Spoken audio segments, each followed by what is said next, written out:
Welcome, comrades. Good evening. Thank you for joining us for another session in our series to look at the history of Israel and Palestine. Many of you will have been there last week when we started looking at the relationship of anti-Semitism and Zionism. And we know, of course, about the weaponization of anti-Semitism, which is many of us are of its victims, where anti-Zionism has been conflated with anti-Semitism, and criticizing Israel has been the new definition of anti-Semitism. But we want to look at this question in a more historic context, though no doubt in the discussion we'll get to the current context as well. Very pleased that we have again with us Thomas Suárez and Tony Greenstein. You will have seen in the emails there are 2 books that you can purchase online, and I would recommend both. Tonight we're starting with Thomas, 20-25 minutes, then Tony, and then we'll open up for question and comments from the floor. Thank you for joining us. Thank you, Tina. I'd like to preface this by saying that I do not like the term anti-Semitism, and I think it should be abandoned in favor of anti-Jewish bigotry. To me, the use of a dedicated term for bigotry against Jews, as opposed to bigotry against anyone else, feeds into the notion of Jewish exceptionalism. It is also illogical and inaccurate in its use of the term Semitic, and above all, for reasons I will explain later on, the term anti-Semitism, in my view, aids Israeli impunity. It is an asset in Israel's wielding of the smear of anti-Jewish bigotry to silence critics. But I will continue to use the word anti-Semitism here, as I often do, just to avoid distracting from the larger issue at hand. So first, I think we should look at the various roles that anti-Semitism plays in the Israeli state and in its ongoing genocide. 1, anti-Semitism is, of course, the alleged rationale for Zionism and the Israeli state. 2, for devotees of the Zionist cult, anti-Semitism is both the threat and the fetish that keeps Zionists obedient. 3, the transference of historic Western anti-Jewish bigotry onto Palestinian identity is core to the dehumanization of the Palestinians that Israel requires to justify its slow and, at present, not so slow genocide against the Palestinians.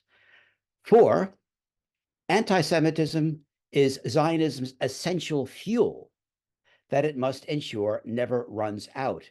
And thus, 5, the cry of anti-Semitism, real or fake, is key to money raising as a tool for the Zionists. And 6, the false smear of anti-Semitism is, of course, the principal weapon wielded to squash opposition to its crimes. All its weapons of steel and explosives would be useless without this weapon. 7, importantly, anti-Jewish bigots were courted by the Zionist movement, with anti-Semitism used as a positive marketing strategy. If you don't want Jews showing up on your shores, support us, support Zionism, because we have a huge ghetto for them far away from you. And so 8, the last point, actual anti-Semitism, white nationalism, and neo-fascism are soulmates of Zionism, as is the anti-Semitism of the rapidly pro-Israel Christian Zionist movement. In short, anti-Semitism is integral to the Israeli state, a multi-purpose, inseparable tool. Israel is woven out of anti-Semitism. Now, a quick look at the beginning of it all. I'd like to quote the correspondent for the London Standard, reporting on the First Zionist Congress in 1897. He reported the following: the idea of founding a modern Jewish state, which goes by the name of Zionism, finds little favor in Germany except among the anti-Semites. The Frankfurter Zeitung, he wrote, sums up an article on the subject as follows: in short, the degeneration which calls itself anti-Semitism has begotten the degeneration which adorns itself with the name of Zionism. And so anti-Semitic should have been the epitaph that buried Zionism along with Theodor Herzl. But Herzl and those who followed fought back through the only tactic that could counter Zionism's obvious anti-Semitic nature. They claimed worldwide Jewish allegiance to Zionism and crowned Zionism as the standard by which good Jews and bad Jews are distinguished. I'll quote Herzl on the matter, and this is one of several rather horrific quotes from the so-called father of modern Zionism. Quote, "No true Jew can be anti-Zionist. Only Malchul is one," this being a very offensive word for a religious Jew. "Merely to look at him, let alone approach or, heaven forbid, touch him, was enough to make us feel sick." So here we have the beginning of the hijacking of Jewish identity by this racial nationalist movement, resulting in the nation state today that calls itself the Jewish state. Now, we accept this trilogy of words, the Jewish state, with little thought, but even on the obvious level, the term the Jewish state already creates a magic shield around Israel. Compare the psychological difference between "why are you always criticizing whatever state" versus "why are you always criticizing the Jewish state?" The term the Jewish state serves as a weapon that shoots its bullets without leaving any forensic evidence. It empowers the smear of anti-Semitism in the most insidious way because it strikes without the overt accusation, thus making the victim not even the option of responding to the smear unless he or she raises the issue of anti-Semitism, which only has the appearance of vindicating the smear. So, in order to disable this magic shield, we need to look inside to see what powers it. Under the hood, we see that the Jewish state is a stealth term that creates a messianic gateway to the public mind, sparking its message of exceptionalism past any critical thought.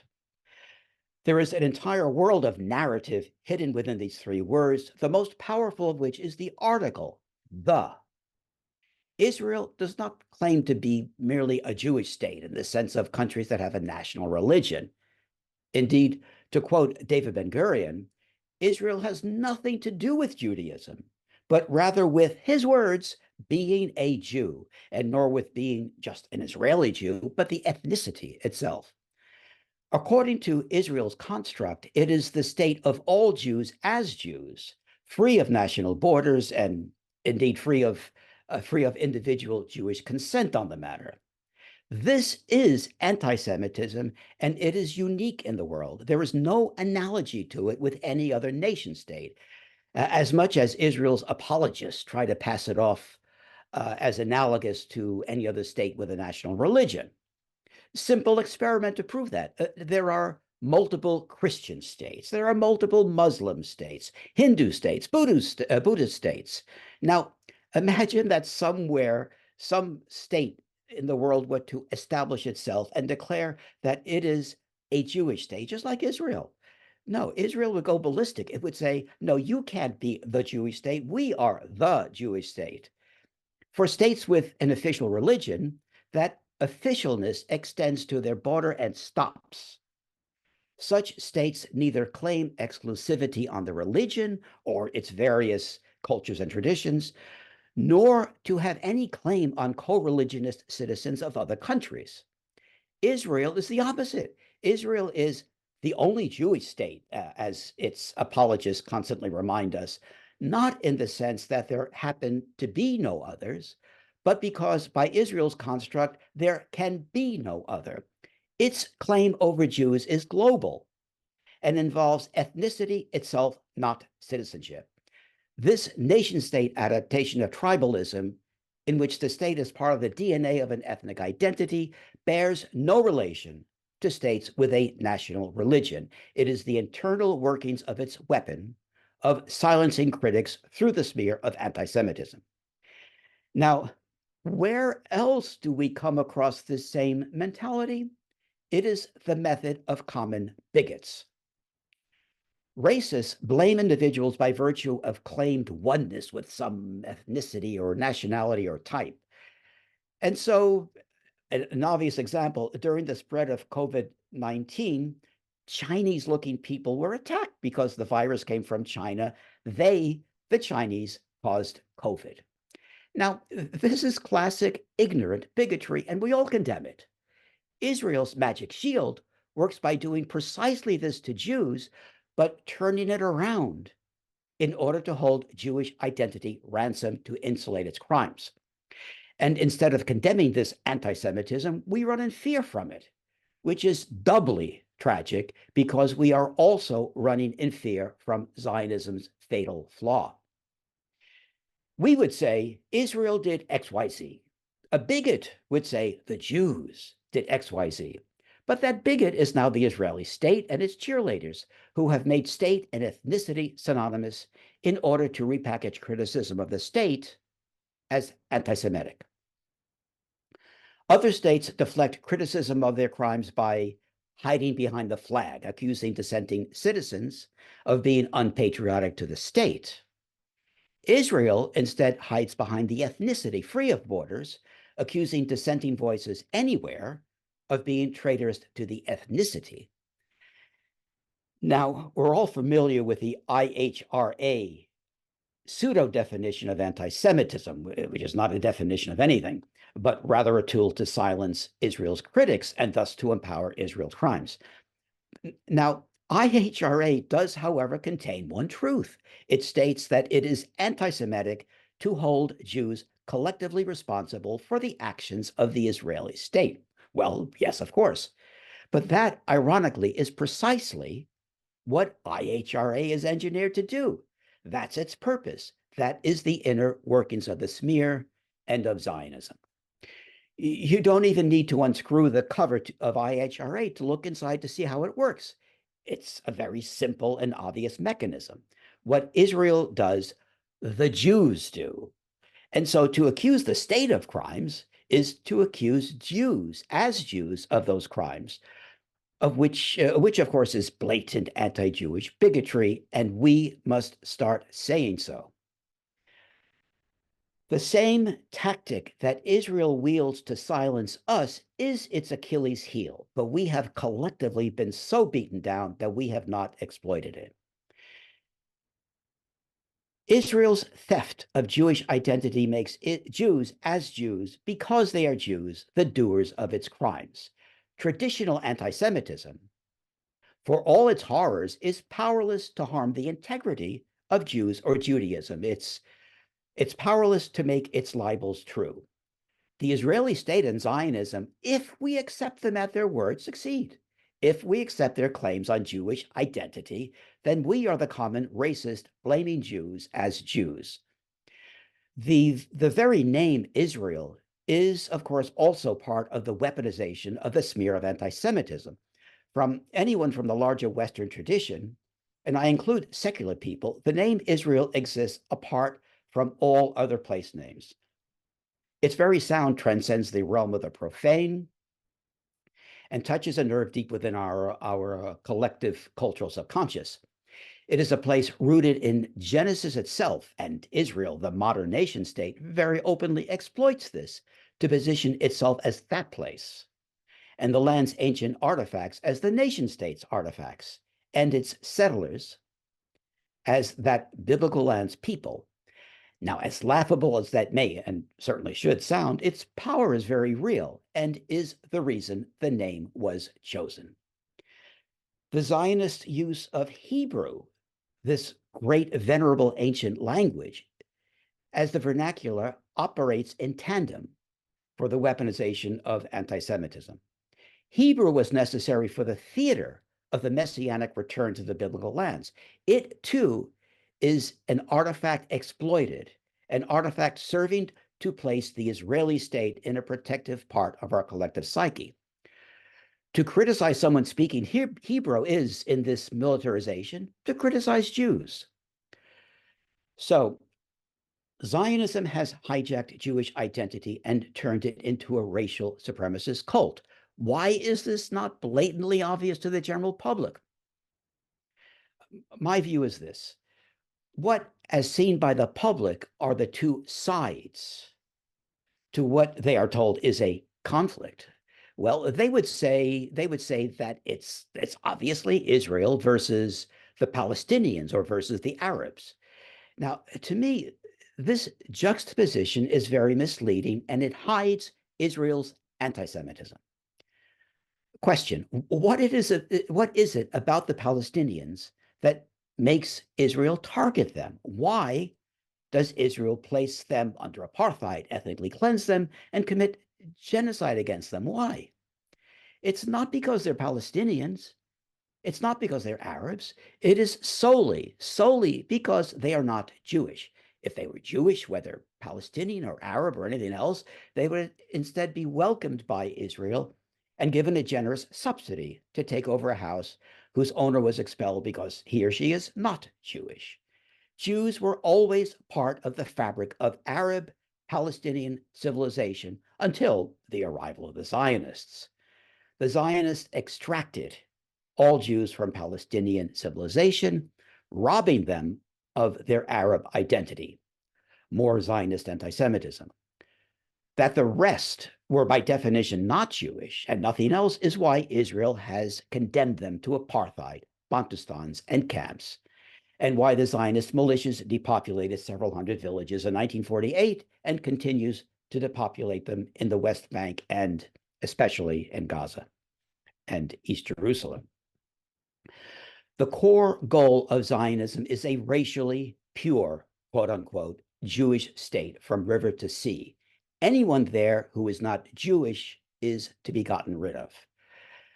So yes, Palestinians are the targets, but they are the targets not because they are Palestinian per se, but because they are the non-Jewish Palestinians. The ongoing genocide in Gaza and in slower motion in the West Bank and East Jerusalem, and of course within Israel itself, is all part of Zionism's grotesquely anti-Semitic crime of hijacking Jewish identity into a racial supremacist cult. Describing the situation as between Israel and the Palestinians or the Arabs falsely frames this racial nationalism as something like a real estate dispute, a conflict, and indeed provides Israel the rhetorical gymnastics through which it denies it is an apartheid regime. Accurately describing the situation as Israel's ethnic cleansing of Palestinian non-Jews exposes Israel's crimes against Jews. Its hijacking of Jewish identity as a human shield to insulate its crimes in the name of Jews.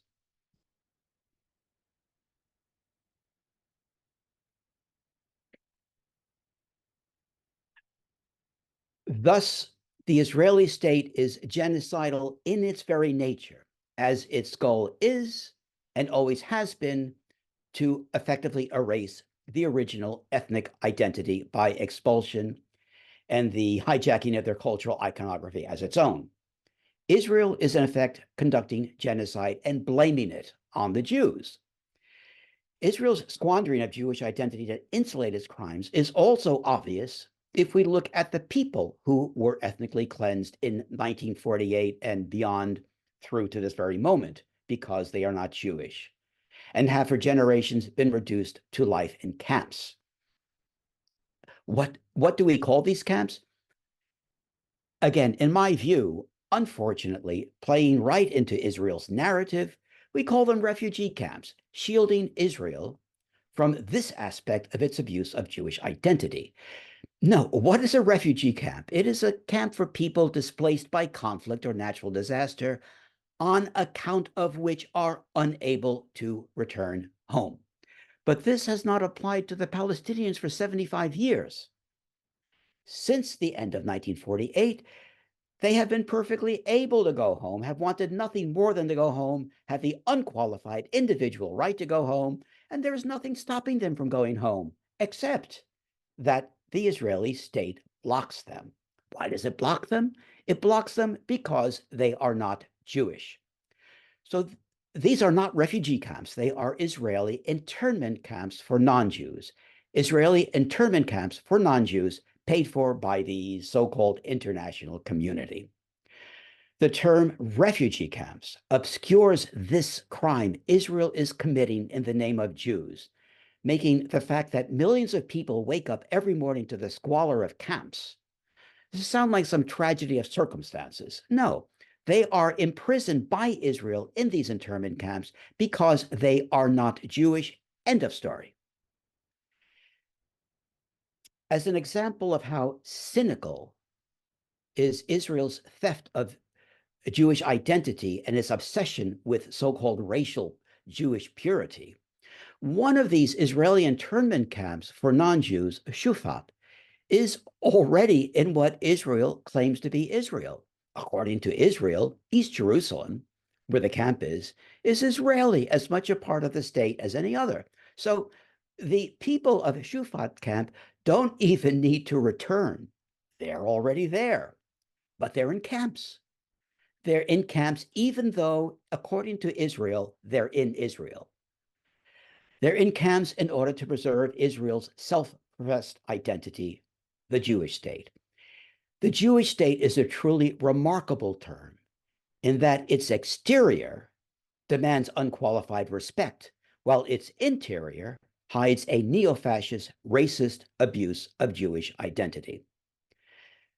All this, in my view, must be called out for the grotesque anti-Semitism that it is over and over and over again. The genocide against the Palestinians is not a problem of the Palestinians, it is a problem of Israel. Yet 75 years of exposing Israel's crimes has not stopped it. So why? In my view, one, not the only, but one major reason is that we have failed to condemn Israel for its anti-Semitic exploitation and abuse, and instead allowed it to exploit and abuse the smear of anti-Jewish bigotry. Since its purpose is to protect the state itself, not Jews, and since the very mission of the state is a racist one, anti-racists, that is, the vast majority of the people working for Palestinian liberation, are the targets of the smear, whereas actual anti-Jewish bigots and even neo-fascists are not targets because they are invariably avid supporters of the state. I came of age during the height of the US-led war against Vietnam, and like many other people of all ages at the time, I was active in the movement to stop it. Now, we were called traitors and God knows what, but traitors to what? Traitors to a state of which I was a citizen by happenstance of the geography of my birth. It was and remains an external aspect, not part of my DNA. The citizenship, it's like belonging to a club. Everyone, well, everyone except the Palestinians and other stateless people, automatically belong to one of these clubs and sometimes join another or another club or resign from one of these clubs. But people brainwashed from birth by Zionism believe that Zionist ideology and the Israeli state are part of who they are. And it is for this reason that Israel does not allow Israeli nationality for Jews. The nationality of Jewish citizens of Israel is, by Israeli law, Jewish. Israel claims a hold on Jews by what it treats as race, and thus cannot be renounced. Israel claims to own Jews as Jews. Just one example of how this plays out in the 1980s, during former Stern Gang bigwig Yitzhak Shamir's second term as Israeli prime minister, Russia finally allowed Jews to leave. Most wanted to go to the United States, which had always been the favored destination. Shamir was furious. He called them defectors and successfully coerced US President Reagan to close its doors to the United States in order to force them to go to Israel, where they were needed as placeholders for the state's expansion into the West Bank. In my view, this psychosis, this drug of anti-Semitism to which Zionism has gotten its devotees addicted, is why we have the phenomena of Zionist Jews faking anti-Semitic incidents such as scrawling swastikas on the wall of their dormitory door, this sort of thing, even bomb scares, a phenomena that I believe is more widespread than has been acknowledged. Anti-Semitism has become a racket. For many years, organizations such as we all know these, the Campaign Against Anti-Semitism, the Community Service Trust, and the Board of Deputies, or in the United States, the Anti-Defamation League, have been devoted to maintaining an ever-increasing hysteria over anti-Semitism, both to keep Zionism's adherents terrified and satisfied, and to keep us silent. Now, does anyone remember any of these organizations announcing, great news, anti-Semitism has declined this quarter or even leveled off? No, it is so farcical that several years ago, the Daily Mail reported that, quote, Jews feel as threatened as they did in the Holocaust, experts say. And there has been no let-up since. Yet the media continued to parrot one new alarm after the other without betraying the slightest curiosity. I'd like to close just with a practical observation about the militarization of anti-Semitism. What to do if you are falsely smeared with the anti-Semitism label. Absolute rule, never respond on the terms handed to you. Do not respond with protestations of your innocence, nor with any form of pseudo apology for anything you didn't do, thinking you will placate the inquisitors. The smear is to silence you, of course, but they're also thrilled if you protest because anti-Semitism remains the issue, you remain on the defensive, and because the words Palestine and apartheid and genocide are nowhere to be found. In my view, and I feel strongly that I am correct, at least in this, when the scarlet letter A for anti-Semitism is scrawled on your chest, you should instead correctly boomerang the charge back, and it must include the words that the smear was intended to silence. In other words, along the lines of, no, don't insult Jewish identity to cover up the genocide of non-Jewish Palestinians in Israel and Palestine. Or, I'm arguing for simple human rights. You are smearing Jews as opposing these? Or, no, the only anti-Jewish bigotry here is from those defending Israeli apartheid, ethnic cleansing, and genocide in the name of Jews. It is common for the proposal of equality, simple equality, river to sea, one state, or even equality within Israel itself to be dismissed as anti-Semitic. This has to be thrown back at them, exposed for the racist outrage it is. It is, in effect, it is overtly claiming that Jews are bigots because they can't deal with equality. Here, by the way, is why I maintain that the term anti-Semitism, rather than anti-Jewish bigotry, serves as an asset to Israel. The smear anti-Semitic is a blunt weapon that obscures precisely what it is that is being alleged. If instead the accuser is forced to clarify that bigotry against Jews is the accusation, that puts the onus on the accuser to explain why, for example, arguing for equal rights river to sea is somehow anti-Jewish. It suddenly becomes more transparent that it is the accuser, not the accused, who is libeling Jews. Israel, the world's great purveyor of anti-Jewish bigotry, has created a world of smoke and mirrors out of the crime to grease the wheels of genocide. It is long overdue to clear the smoke and mirrors. It is not enough to say that anti-Zionism is not anti-Semitism. Rather, Zionism is anti-Semitism. It is convoluted to say that criticism of Israel is not anti-Semitic. Rather, adulation of Israel is far, far more likely to spring from anti-Semitism. Thank you. I'm very curious now to hear Tina's and Tony's thoughts on this. Thank you. Brilliant. Thank you very much, Tom. We had a couple of people asking if your thoughts would be possible to have that as a written transcript, your speech, because there was a lot in it. And do you have your speech as a transcript that we could perhaps send around? I have just a couple of key words, but I can write them out. Oh, well, if you have time, that would be fantastic. That was a really very interesting introduction. Thank you very much, Tom. Over to you, Tony. Follow that with your bullet points. Okay, comrades.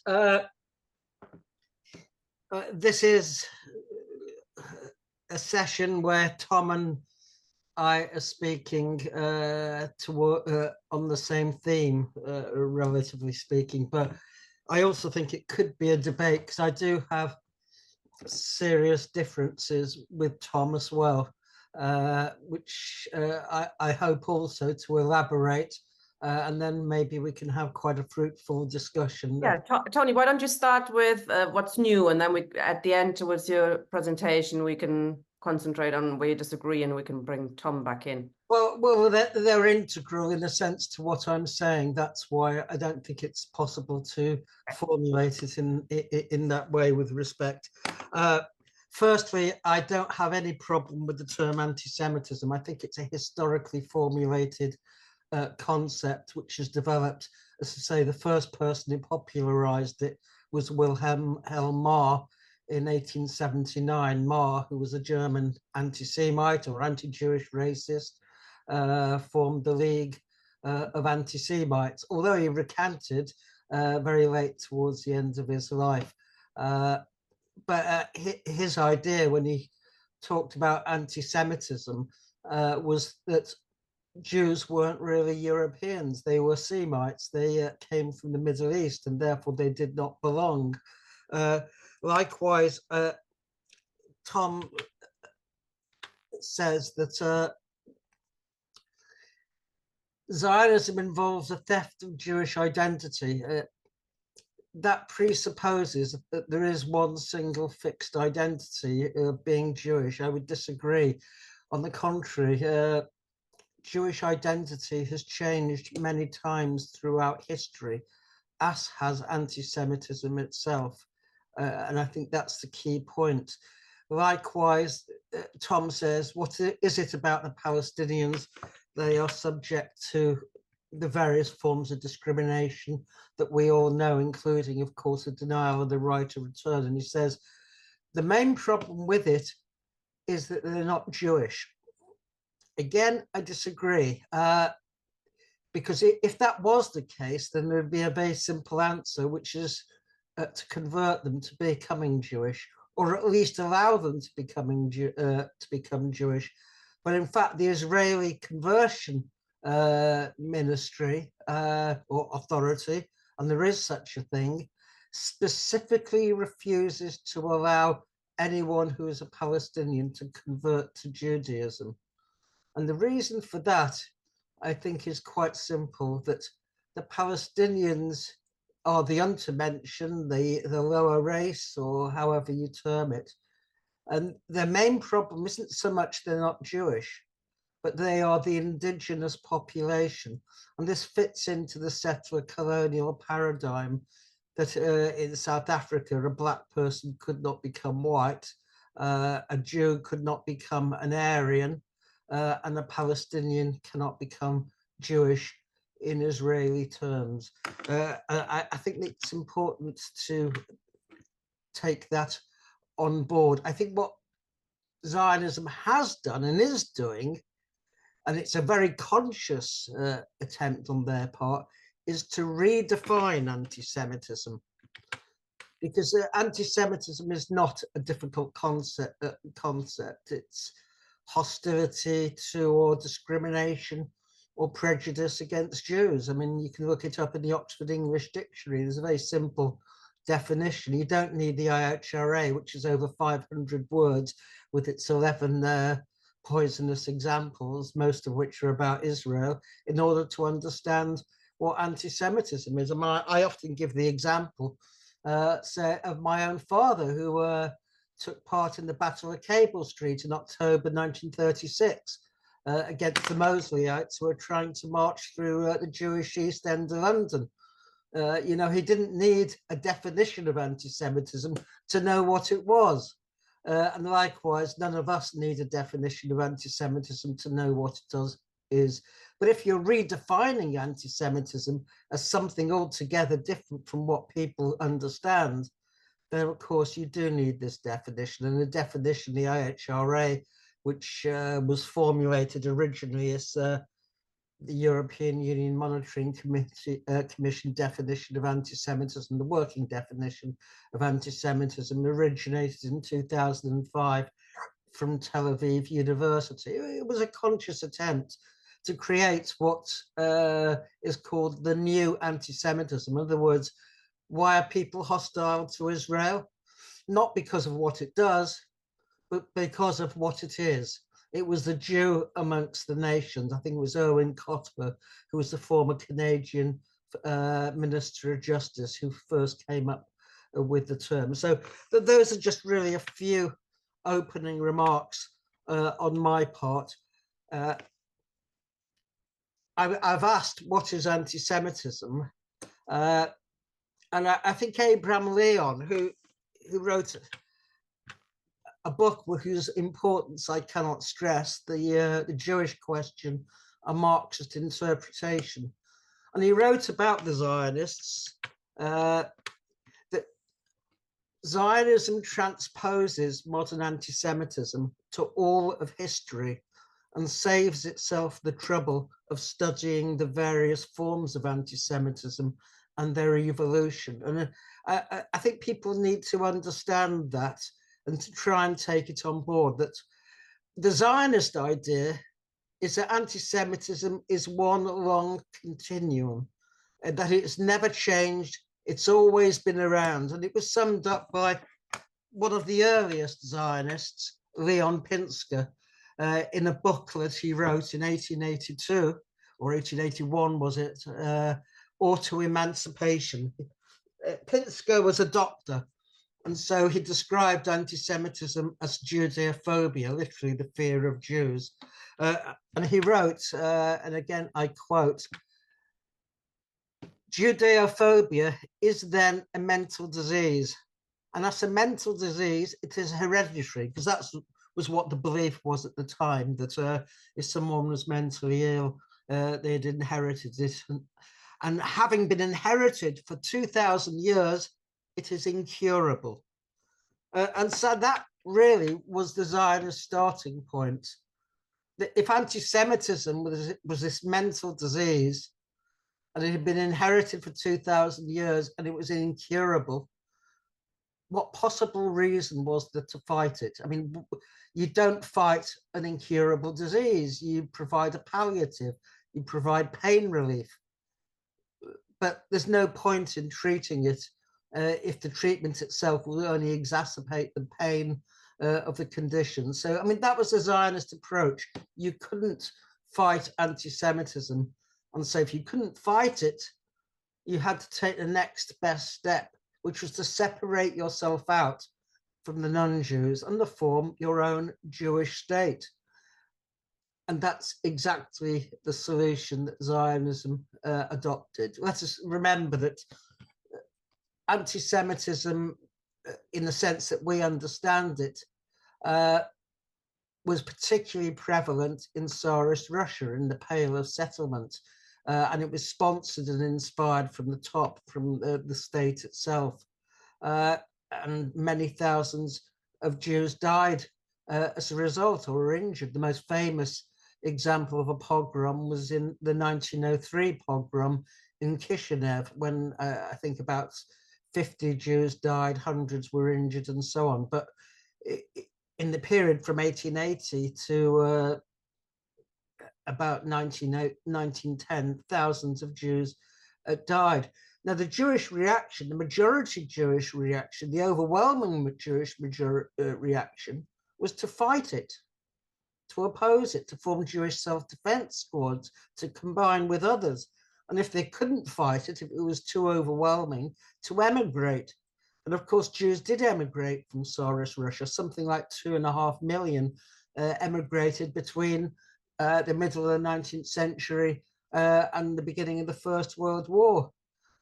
Of those, something like 1% went to what the Zionists would claim was their natural historic home, Palestine. The vast majority went to the United States or to Britain. Often they went to Britain as a stopover to the United States and never made it out again. But that was the reaction of the vast majority of Jews to anti-Semitism. And if you like, the question we must ask ourselves is, what is Zionism therefore? What did it become? It was certainly a reaction to anti-Semitism, but it also developed a life of its own. And I would define the Zionist project as being a racial preservation project primarily.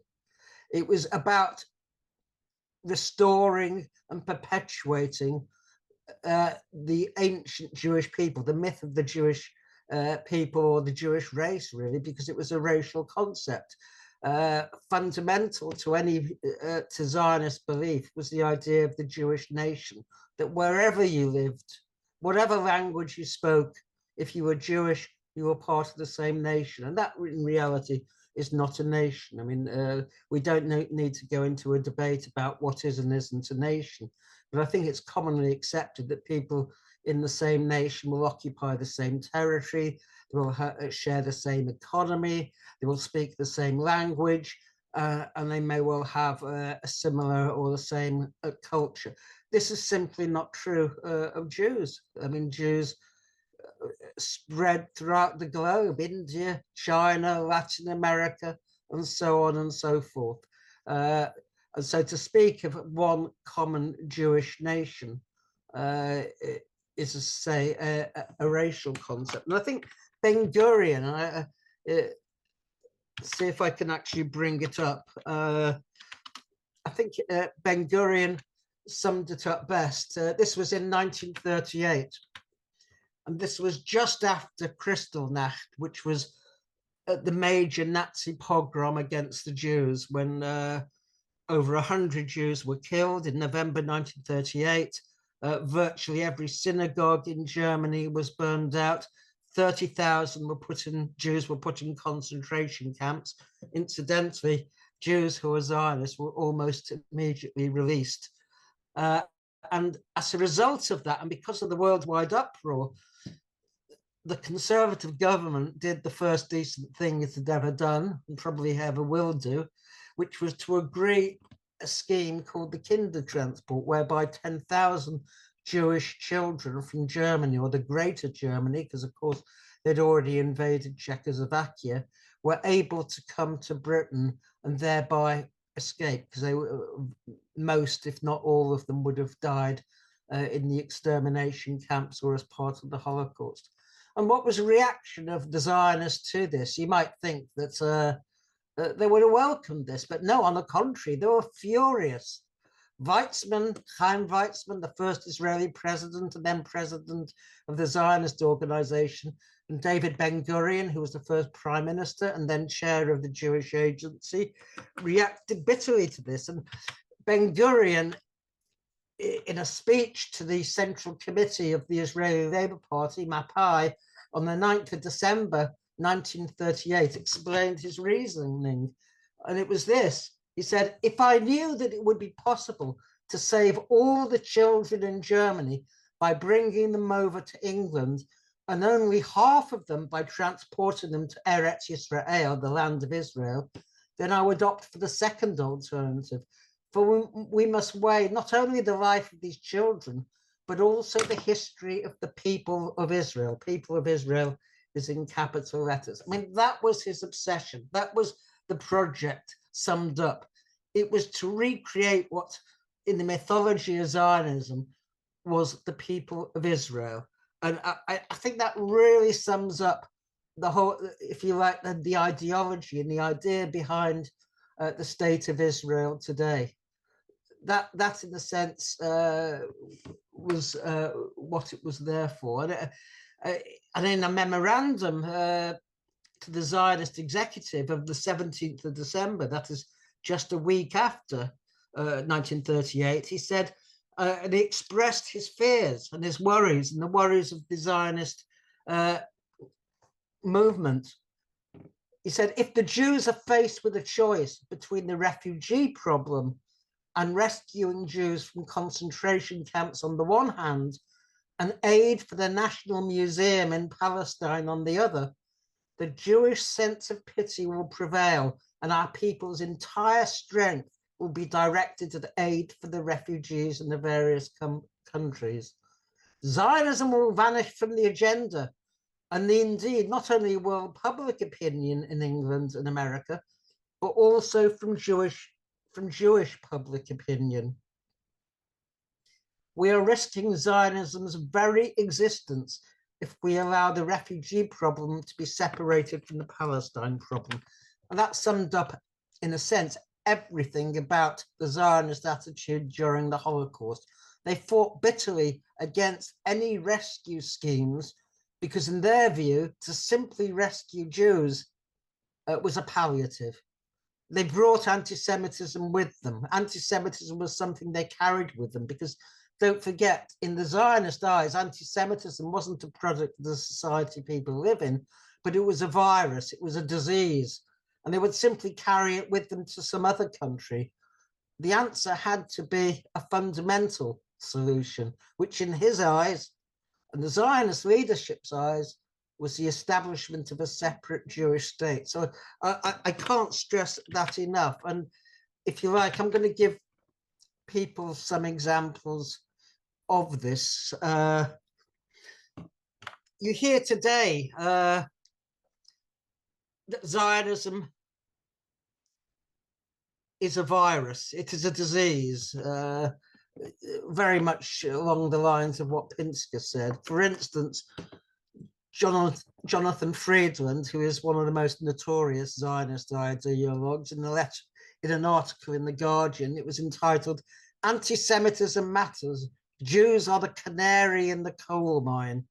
In other words, anti-Semitism is what they also call a light sleeper.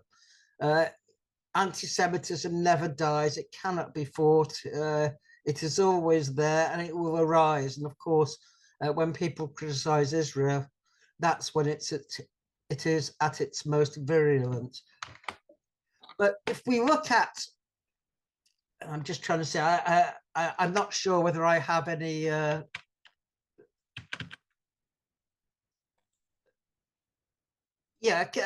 if I can share, I don't know whether I can share the screen. Yes, you can. Yeah. Let me know when You can now. I can now. Okay. Can everyone see this article? No, you haven't. I don't think you've shared it. Haven't I? Oh, I see. Yes, of course. I've got to click on share, haven't I? Yes. Okay, fine. There we are. Can you see it now? Yes. This was during the Corbyn era, of course, when Friedman was, I would say, the main ideologue of the anti-Semitism campaign. And this was one of a series of articles that he did. And it was a question of conflating both anti-Zionism and anti-Semitism. So the picture is of the Battle of Cable Street, which the Zionists took no part in, and just straightforward conflation. And there he says, anti-Semitism matters, Jews are the canary in the coal mine. In other words, anti-Semitism is always there. It cannot be fought. I mean, you can end that the sharing now, or I'll stop sharing. Yeah. So that, if you like, is the Zionist attitude to anti-Semitism. But when Zionism arose at the end of the 19th century, with its view that Jews did not belong in the diaspora, in the countries that they lived, everywhere amongst Jews, it was seen as a form of Jewish anti-Semitism. and it was a form of Jewish anti-Semitism because it took on board everything the anti-Semites said and simply claimed it as its own. For example, I'll just say one other thing. What it sought to do in Palestine was to create the new Jew, the Jewish settler who was tied to the land by blood, etc. It was a blood and soil ideology, very much like European racism and fascism was, the idea of bullet and bloden. And, you know, if I quoted to you various things that the Zionists said about the Jews in the diaspora, you would almost certainly believe that they came from anti-Semites. For example, and I'll give you just a few quotes. Pinchas Rosenblatt, who was the first Israeli Minister of Justice and a liberal minister at that, he described Palestine as an institute for the fumigation of Jewish vermin. Josef Sprinzak, the first speaker of the Knesset, spoke of the new German immigrants as a great deal of filth in the Yishuv being the Jewish community in Palestine. And that's from, I think, Christopher Sykes. Sorry, Christopher Sykes is a different quote. There was Jacob Klatskin, who was a key Zionist theoretician. He edited their paper Developed from 1909 to 1911 and then helped form the Encyclopedia Judaica. And he wrote of a people disfigured in both body and soul, in a word of a horror, some sort of outlandish creature, in any case not a pure national type, some sort of oddity amongst the people, going by the name of Jew. And you can find that and much else besides in Arthur Hertzberg's book, The Zionist Idea. And Joachim Doron, in a key essay in the Journal of Israeli History called Classic Zionism and Its Enemies, commented about these quotes.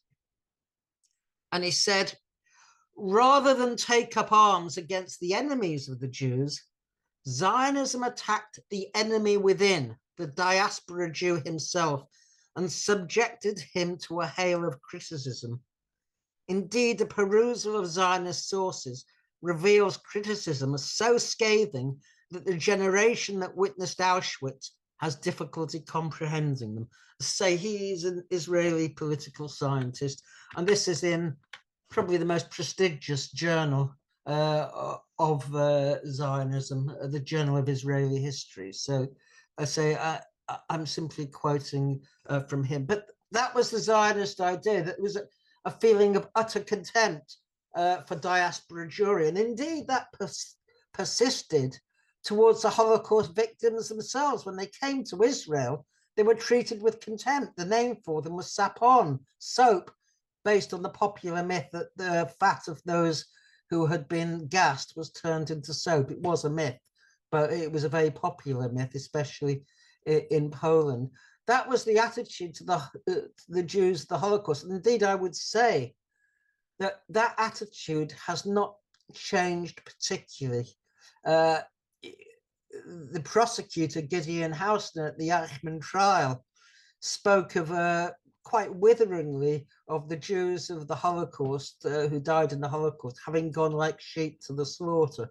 There was a feeling that here we were the new Israelis, we were the ones who stand and fight, unlike the diaspora Jews who simply gave in to anti-Semitism. So, I mean, that, I say, is current even today, because although Israel makes a great deal of the Holocaust, and it's attempted, as we know, with Gaza on October the 7th, to pretend that this is a recurrence of the ancient Jewish anti-Jewish pogroms, that it's the worst massacre of Jews since the Holocaust, and so on. In reality, their attitude to the Holocaust survivors was one of contempt. And you see that in the fact that even today, I mean, the surviving Holocaust survivors who live in Israel, over 1/3 of them live in poverty. They have to choose between heating and eating. And it's not as if Israel isn't a rich country. I mean, it has the second highest expenditure on arms per capita in the world. I think Saudi Arabia is the highest, but anyway,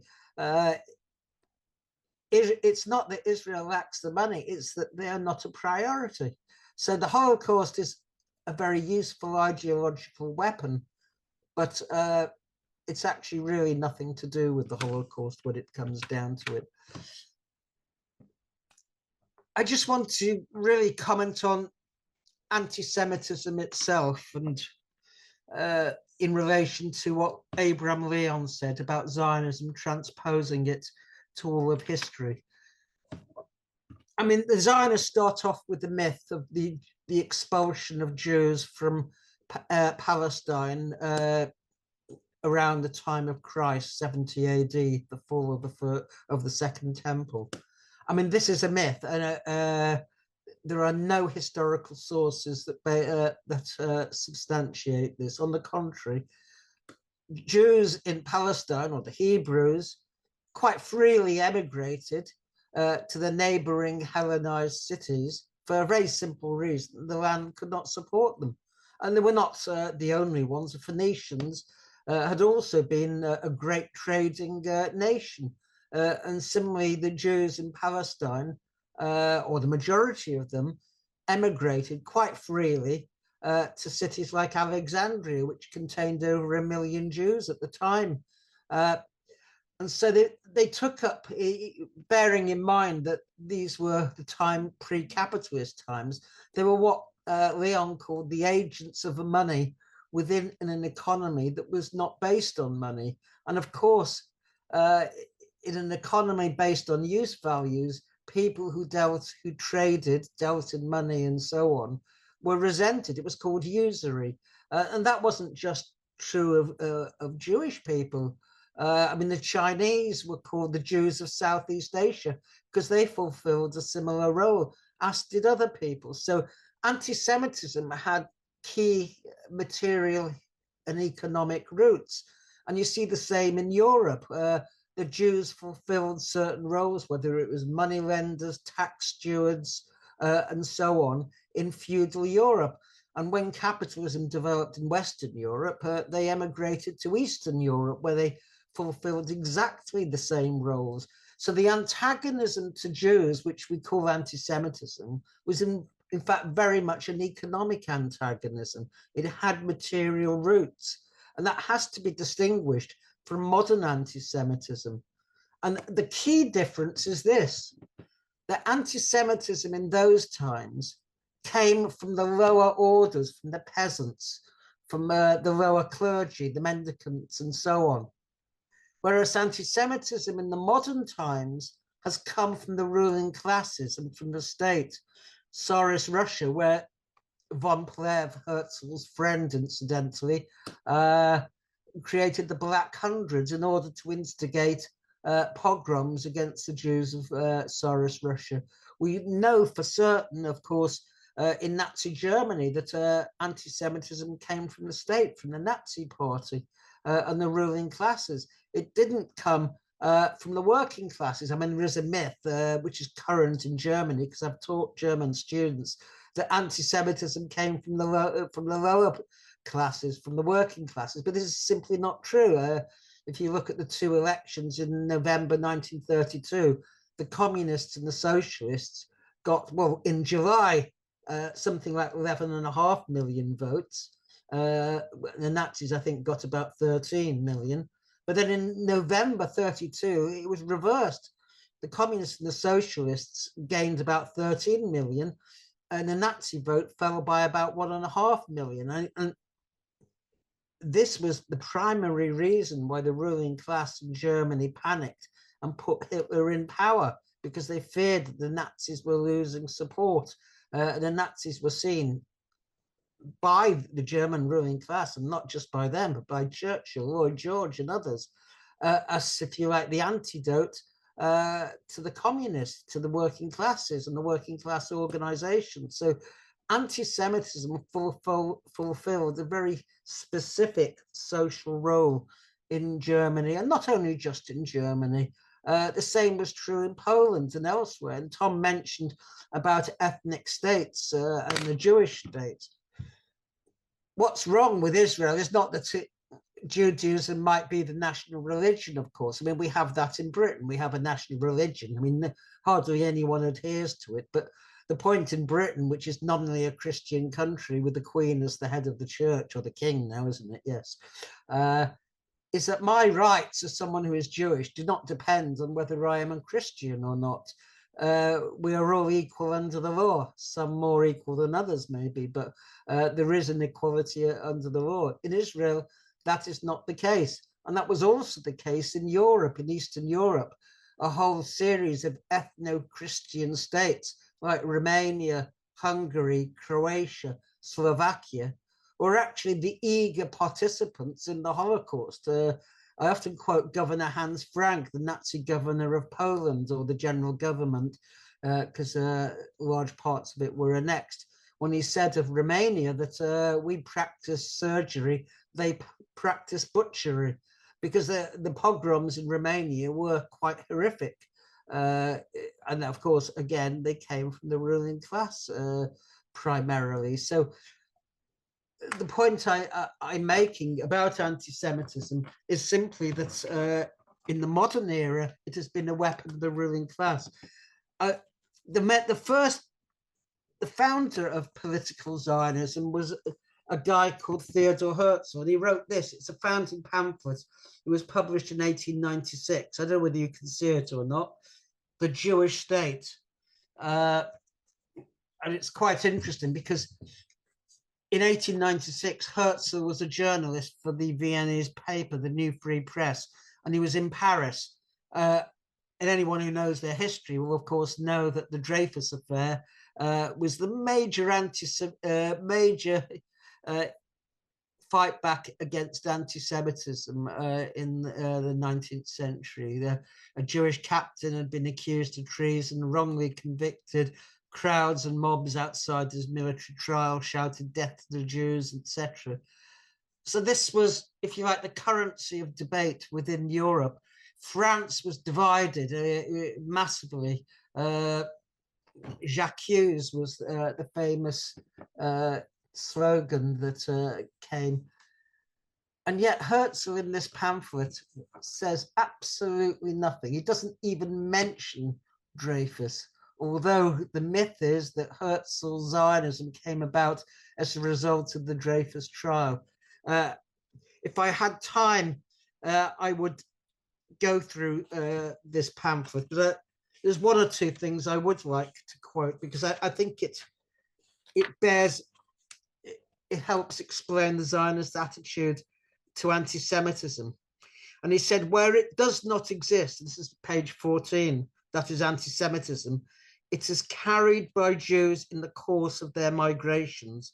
We naturally move to those places where we are not persecuted, and there our presence produces persecution. In other words, as I've mentioned previously, anti-Semitism was in essence a virus, and it could not be conquered. And elsewhere in his pamphlet, I mean, I really do recommend anyone who's interested in Zionism should read it, because it is fascinating. He said, in the principal countries where anti-Semitism prevails, it does so as a result of the emancipation of the Jews, which was nonsense, of course. Emancipation hadn't taken place in Tsarist Russia, and anti-Semitism was strongest there. But Zionism hated emancipation. Incidentally, much of the Orthodox Jews did as well. And the reason why was simple.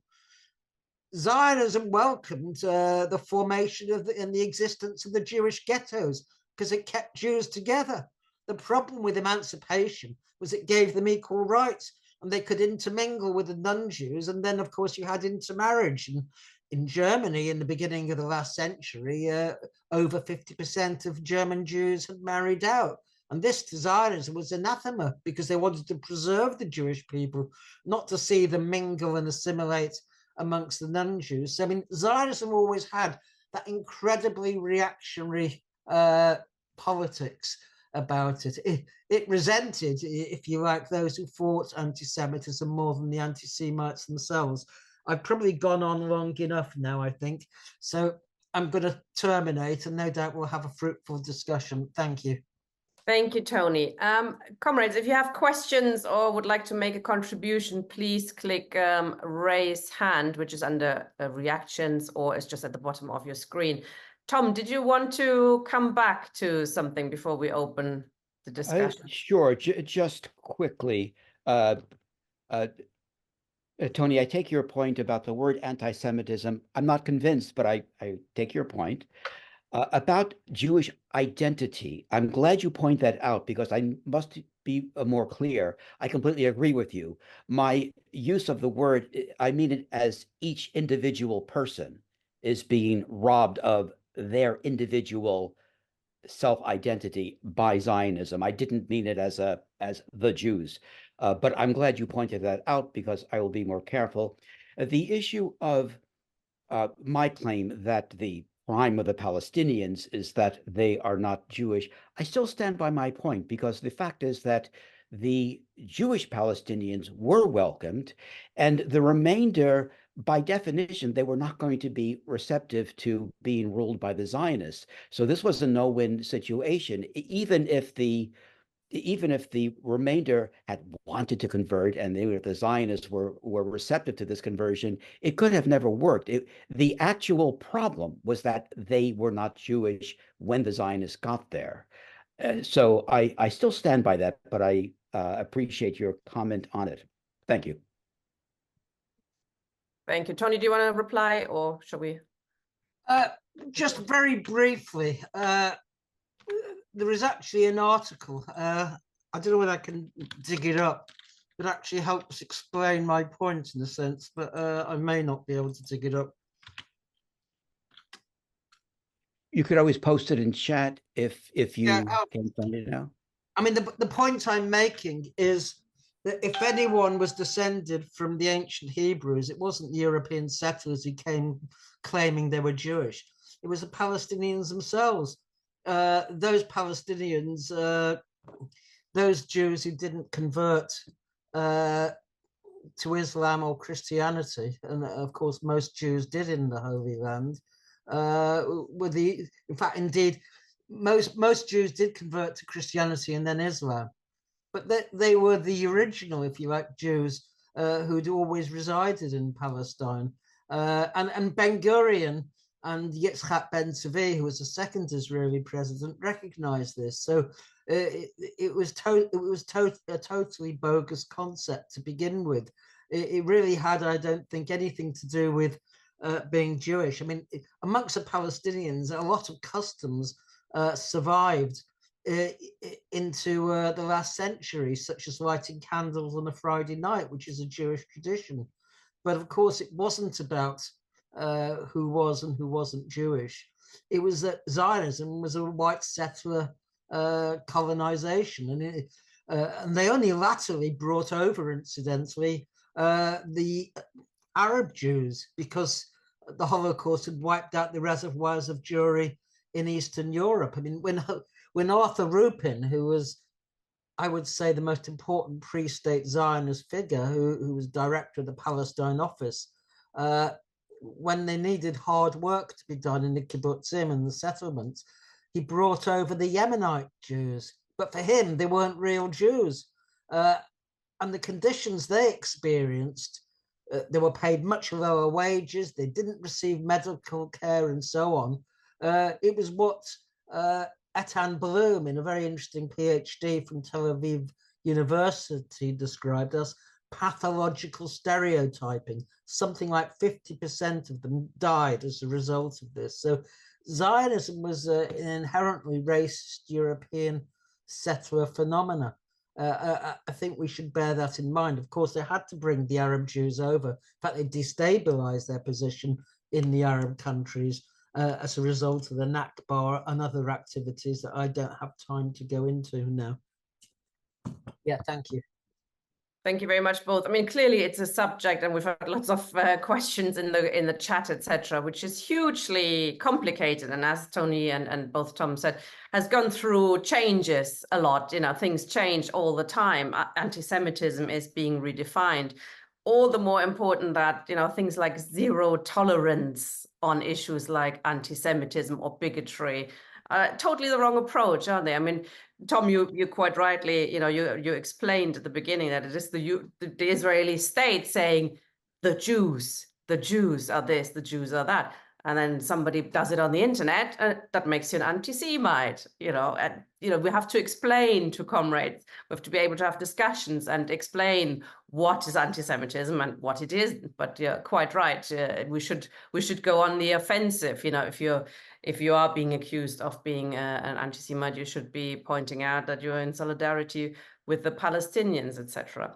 Comrades, if you want to come in and have a question, please click raise hand or put your question in the Q&A. There are questions in the Q&A at the moment which are sort of, you know, the future of the current situation. That is important as well. But I think perhaps we could at the moment look at the history. Malcolm, I think you have a question. You can speak now. Malcolm? Can you hear me? Yes, we can hear you. Hi. Yeah, I wanted to ask a question. I suppose it's related, but it's to do with the scheme that they had at the beginning, I think, of the 40s, which was called the Millions Scheme. Whereas in Palestine, the Zionists realized they hadn't got enough people and they could sort of hoover up Jews from the sort of, I suppose you call it North Africa or Arab areas, and which I think they did quite successfully. But the only thing I've really read about it was in Mr. Suárez's book, where he says that in Iraq, the Zionists did a sort of false flag scheme to sort of frighten Jews to think that they were actually being attacked, whereas in fact they were being attacked by Zionists. And this, of course, is to do with all Jews having to be in the state of Israel. But I was just wondering how much intimidation there were in other areas, because there were people called Jews in Syria, Iraq, in Egypt, in Tunisia, and the whole area. So I wondered if one of the speakers would be able to say a little bit about that. I'd be most interested. Thank you very much. Either of you has got anything to say on that? I don't know specifically about North Africa, but according to British archives, according to their quotes when they had spies in the Jewish Agency meetings, the Jewish Agency did start programs in Northern Africa to stir the bee's nest, through a matter of some limited false flag operations and through the just rumors of trouble, that you're not safe over there, to force people to leave. There's, in the immediate post-statehood period, there is a book by Hannah Braun called Weeds Don't Perish, to that effect. She was in the Haganah, and she was one of the people who received the people who had been through intimidation, had left Northern Africa. And what happened is that when they left Northern Africa, their citizenship in those countries was immediately forfeited. And at the same time, Israel imposed unpayable tariffs for leaving Israel. So they were prisoners there. And there was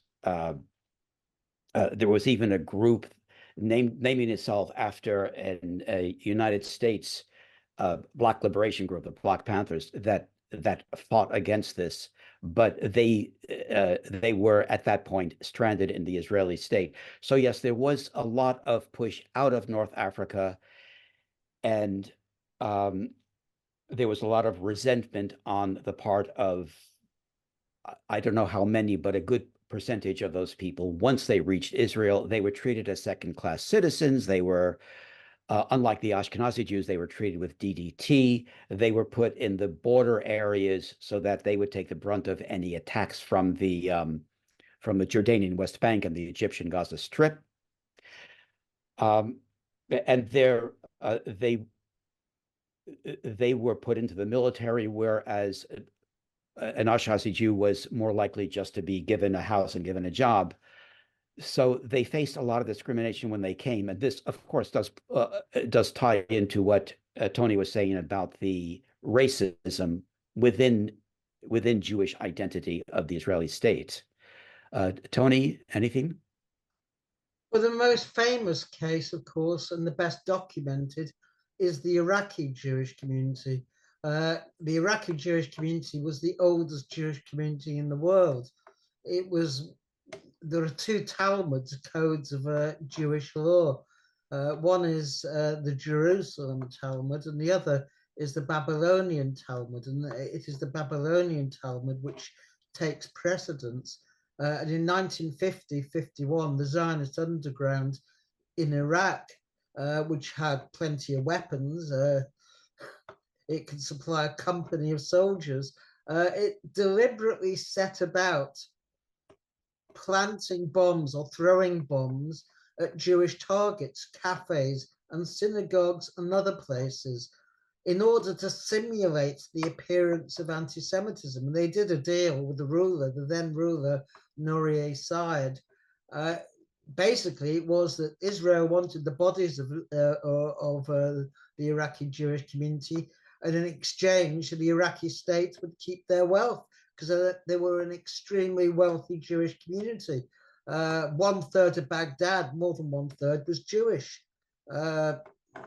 The Minister of Finance was Jewish, etc. But there's a very good book which has just come out by Avi Schleim, who's a professor, or was a professor of international relations at Oxford, called Three Worlds, precisely about his background and how he came as a young child to Israel and then emigrated to England. And he goes into this in some detail.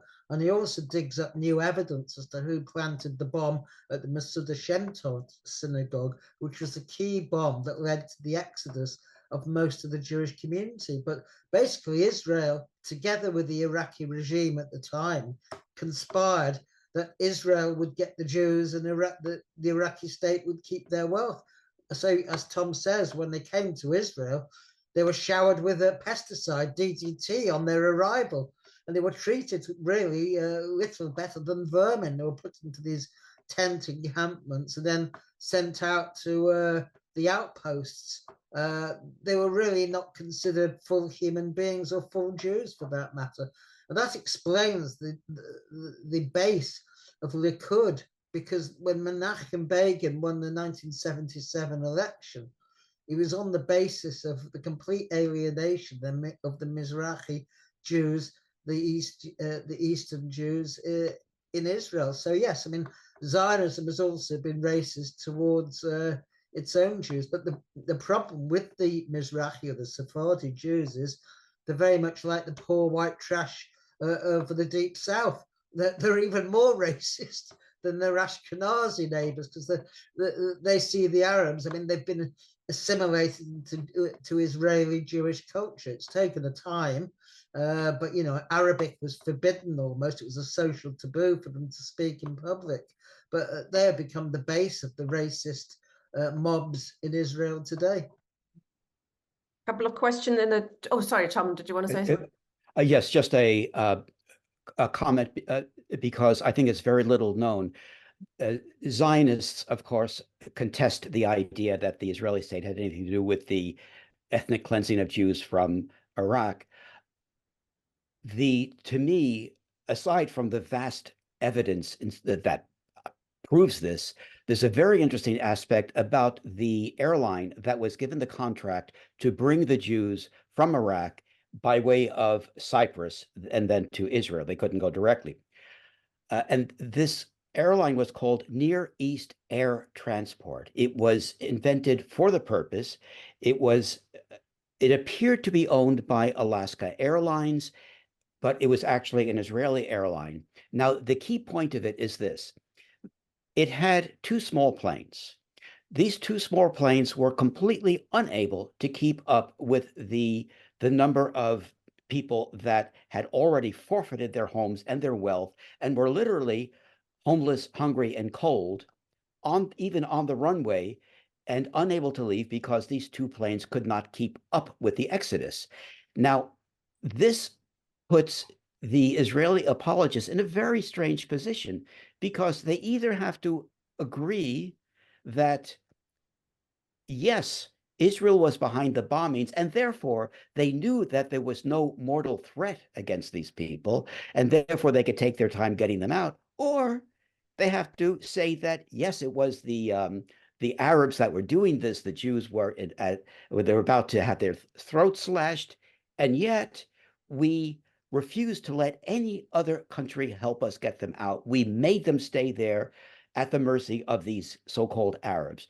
You have to take your choice of this. In other words, when you add in the aspect of Near East air transport, Israel's apologists are actually better off saying, yes, we planted the bombs, because that's less egregious than saying we didn't, but we left them there to die.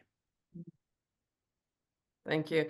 There's a couple of questions in the chat before I bring other people in. From Duncan, and I think the answer is yes, but maybe bigger explanation, does Zionism then feed anti-Semitism? And he says sometimes anti-Zionists seem to doubt that. And one other question is, Tony mentioned that, anti-Semitism was prevalent somewhat in the peasantry longer ago, and then was taken over by ruling classes, including in Russia, etc. Obviously, we say it's probably not because it's inherent in everybody, but there must have been some political reasons for it. It wasn't taken over. Anti-Semitism changed. Anti-Semitism amongst the peasants was an economic phenomena. It wasn't because they were Jews, it was because of what Jewish people did, which I think is an entirely different thing. The anti-Semitism of the modern era is a racial anti-Semitism, which is based on the idea that Jews constitute a separate race. So, for instance, for Martin Luther, who was without doubt anti-Semitic, once a Jew converted, that was it. But for the Nazis, once a Jew, always a Jew. So you had the phenomena in Nazi Germany of Christian Jews. They were still considered Jewish, and they still went to the extermination camps. So there was an absolute break between the two forms of anti-Semitism, which the Zionists, of course, don't recognize. It's one continuous, seamless phenomena. What about this question? Does Zionism feed anti-Semitism? Yeah, absolutely. Yes. I think we've answered that. The whole session was about that. It associates all Jews with Israel's crimes. How else can it not? Yeah. I would just add that it feeds anti-Semitism for those who accept anti-Zionism. In other words, unless you agree that Israel's crimes are done by, quote unquote, the Jews, unless you have to already accept this as valid for it to feed anti-Semitism. In England, in the summer of 1947, there were terrible pogroms against Jews because of the Irgun hanging of two sergeants in Palestine. But this had been building up and up and up. Now, in the minds of the racists perpetrating these pogroms in England, they were simply taking Zionism at its word. The Irgun was saying that we're doing this in the name of Jews. Now, if in fact you take them up on that, you're accepting the racism of the Zionist movement, but only if you accept it. Okay, Virginia, please. Hi. Hi. Thanks very much for the talks. First of all, I have to say that I don't know 1/10 of 1% about the history of Zionism that either Tony or Tom does. But yeah, just one sort of comment and a couple of points beyond that. I mean, Tony, when you're talking about Zionism's ambition in Israel and expanding, even if theoretically they were able to kill off all the Palestinians, then, I mean, they'd still be surrounded by Arab states. So, you know, what about that? I mean, how could they expect to survive in that circumstance unless they do regard themselves as sort of, you know, a U.S. attack dog or something like that? But another comment on what you said about blood and soil. I worked for a while in New York for Ingrid Warburg, who was the sort of black sheep of the Warburg family, had come over to the States in the 30s to alert people to what was going on, mainly rich Jews in Europe.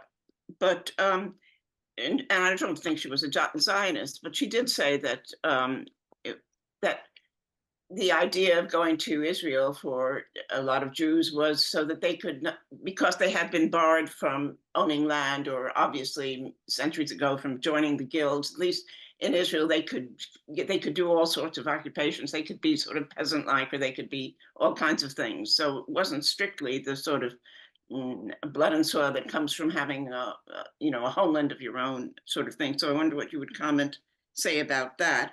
And when you were talking about anti-Semitism from the top phase of anti-Semitism in Germany, I mean, when Jews were able to sort of enter into other occupations, then a lot of them fulfilled quite a lot of elite professions and this sort of thing. And I just wonder whether you think there would have been resentment on either Tony or Tom, of the kind of sort of replacement theory fears that are voiced by white supremacists in you know, in the United States, for instance, or elsewhere. So I think that is the end of what I had to say. Thanks. Thanks, Virginia. Shall I take somebody else, or do you want to reply, either of you? I can reply briefly. Yeah. There's no doubt that Jews were well equipped because of their roles in the feudal era to enter the capitalist era with an advantage in things like business and so on. So they also, if you like, Jews were, and this is not unique to Jews, they traveled often with what you might say was capital in their heads, and they're not the only people. So yes, Jews were overrepresented, if you like, in the professions in Germany, and also incidentally in Poland, and that caused economic antagonism to them by mainly the petty bourgeois, who resented them as economic competitors. But and that did fuel that was the base of the anti-Semitism in most states. But I should say in Germany, when Hitler came to power, anti-Semitism was declining. Indeed, between 30 and 33, the Nazis barely made any mention of their anti-Semitism. It was their anti-communism that was the main plank of their propaganda. And the reason for that was anti-Semitism was really not seen as respectable at all in Germany. So this idea that, you know, it was a war against the Jews, the Nazis, and it was backed by an anti-Semitic German population simply is not borne out. And there is really very little disagreement amongst the historians on that fact. Yeah, thank you. Tom, anything? Can I just say, I forgot to mention one other thing. When you talked about a Jew is always a Jew, how do you compare that with, you know, the Spanish blood purity thing? You know, well, that was the origin of it in many ways, yes. Yeah. Thank you. Bernie, then, please. Thank you. This kind of relates to something Virginia brought up about the surrounding Arab states. I'm bringing up more up-to-date recent developments, particularly with the overspill of the conflict into Lebanon. I sent a message to Tony a while ago and brought up the topic of anti-Semitism in terms of Islamophobia. that the weaponization of anti-Semitism by the Zionist entity, that this sort of visceral hatred of Arabs, which is expressed by the likes of Smotrich and Gallant and Ben Gvir, with the comments they've made, which we're familiar with, that I'd like to ask Tony or Tom to comment on the implications of this. In his reply to me, Tony mentioned that this anti-Semitism and Islamophobia are more or less two tributaries of the same poison stream, which of course is racism. So I'd like to ask you about what the implications are for the Arab states surrounding Palestine regarding this attitude towards Arabs, which is, quite frankly, is as anti-Semitic as the claims made by those who criticize the Zionist ethno-state. So I'm afraid Tommy had to reboot his computer because the internet was breaking up. Tom, do you have anything to say on that? My comment would be that I don't think this outrageous language by Israeli politicians and government people, it doesn't change anything. It's nothing new. The Israeli state, by its very premise, is playing out the only way it could possibly play out. And whether or not individual government ministers or politicians actually come out and blurt it out, just say it like it is irrelevant. It's the same course that Israel has always been on. It's the only course that a Zionist state can be on. It requires a so-called racially pure state on as much land as possible, which originally meant the entirety of the biblical land of Eretz Israel, which included, of course, Jordan and some surrounding territory. But at this point, at present at least, is simply river to sea. Although with the new pronouncements that Israel will require security over the entire area, it makes me think that it's not impossible they will also go to the east side of the Jordan. But to me, I don't see that it's any different than it always has been. And as regards the surrounding Arab states, I think from the beginning, although I think that Israel should never have happened and is an untenable state, if we just put that aside, from the beginning, had there been firm borders, any borders, as long as they were established borders that were defended by the rest of the world, that none of the sides could violate, there could have been an unjust peace in the sense that there would have been peace. It would have been eternally unfair to the native people of the region. But with borders, this could have been aborted, but there never were borders because Israel has never been willing to settle for any existing frontier. So, for example, the what we call the provisional borders, what we call the so-called 1967 borders, are not borders. They never were borders. They were a ceasefire line. The armistice established a ceasefire line, and it was nothing more than that. Israel was supposed to return to the partition or Bernadotte's other plan to some allegedly legal border and stay there, but it simply refused, as it simply refused to do everything that it was required to do. So even when we talk about the 1967 borders, they are not borders. So I don't see that that the language out of Israel's current government is any different except in its honesty. Thank you. Comrades, we've got quite a few people with their hands up still. So if you could keep yourself relatively short, and I'm not sure if Tony's able to come back in. So Tom, you'll have to, oh, there he is. Okay, Anne, hi. Hi, thank you. Thank you to both speakers. So what I wanted to ask about is this question of weaponization of anti-Semitism by the Israeli state, and to ask whether there are any comparisons that could be made that would maybe help in throwing more light on the question.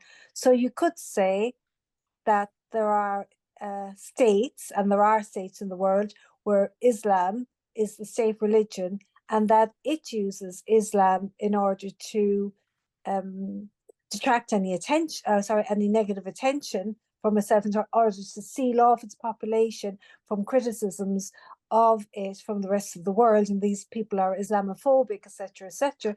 We'll say Afghanistan. Would you also say that by using this religion in the way they do to repress people, that they also generate Islamophobia? And then the other thing is, like, if you think about how the Soviet Union was after its 28, I would say 1928, where Marxism was weaponized as a way to perpetuate the existence of something which wasn't socialism. So, you know, it's just like, I think that the question should be asked, is this something that has happened and continues to happen in different forms, or are you arguing that this is something particular to Israel? And then the second very short point I wanted to make is, because I've been trying to educate myself a bit more, and I've been looking at documentaries, and there's a recent documentary called The Settlers, which showed that some of the older settlers, you know, the settlements in the West Bank, do definitely see themselves as being part of some biblical, you know, retaking of biblical lands that really belong to them, and see it in those terms. But that very many of the younger ones, and that's even, you know, among the settlers, weren't particularly religious, but they have this kind of, how would I describe it, kind of like an outward bound, but with a rifle attitude of, you know, the natives are down there and we rule, a kind of a patriotism, and this Israeli patriotism that I wouldn't describe as being religious. That's all. Thank you, Tina. Thank you. Anybody wants to reply to that? Or we could get one more question, perhaps. I'm quite happy to. I think the best example of what Anne says is in where she comes from, Ireland. The Protestants did exactly that. They set up a Protestant supremacist state, and that was also based around religion. And again, that was really a racial phenomena. So, I mean, I don't think that the way the Soviet Union used Marxism can be compared. It's not racial in any sense. It's ideological and political. So, yes, I mean, certainly Zionism isn't unique in that. In the West Bank, I mean, there's a fusion of the religious messianism with the settler colonialism. So it's what they've really substituted. I mean, a very interesting religious philosopher who's died, Yeshayahu Leibovich, termed them Judeo-Nazis. He was a professor at the Hebrew University. He refused the Israel Prize, in fact. And he pointed out that they substituted worship of the land for the worship of God. But the religious nationalists, again, have changed the religion itself. Let me give it a very simple example. There are notices at the entrance to the Temple Mount, where Al-Aqsa is based, saying that religious Jews must not enter because it's forbidden for a Jew to enter the Holy of Holies, which is where the high priests used to converse with God, apparently. But the religious nationalists disregard that because they want to conquer Al-Aqsa and resurrect the third temple and reinstigate animal sacrifices and all the rest of it. So religion is a very malleable thing, and it changes. It too is not fixed, like identity is not fixed. It changes with time. So there's always that disjunction between traditional Orthodox Judaism, even of the Zionist nature, like Agudat Yisrael, which is represented in the Knesset and is still officially not Zionist, although in practice it is. And the religious nationalists, for whom religion is simply the ideology of the settler colonial. From the, just reinforcing what Tony said, from the very beginning of the Zionist movement to settle Palestine, there was always this push to create messianic imagery, to create this, to use Palestine as this great stage for recreating the idea of ancient Israel, and that Jews, by virtue of being Jews, are its people. There's an oft-repeated quote from Ilan Pappé to the effect of, most Zionists are atheists, but they believe God gave them the land. It's always been like that. Every aspect of the Zionist project was creating this scenario of a return, and that affects, regardless of whether a person was overtly religious or passively religious or even not religious at all. It was still this idea of a return to this imaginary biblical land. Ian, please. Oh, sorry. Did I cut somebody off? No. Ian. I was just going to remark that religious Judaism. No, hold on. Ian's turn is, sorry. Good evening, comrades. I just wanted to ask a question about what happened to the wrong sort of Jews. This phenomenon that we've seen, when Corbyn was leading the Labour Party, anti-Zionist Jewish people just being regarded as the wrong sort of Jew, that somehow they weren't Jewish enough because they didn't support Israel. I would have thought that quite a lot of people who had emigrated to Palestine as possibly the only place they could get into at around 1933 or in the run up to that. I was struck by in Ilan Pappé's book, The Ethnic Cleansing of Palestine, where he was talking about various kibbutzim that had been established and had really fairly convivial relations with Arab villages nearby, and in fact there was even a kind of a tacit agreement, as it were, that the Arab villages would be safe.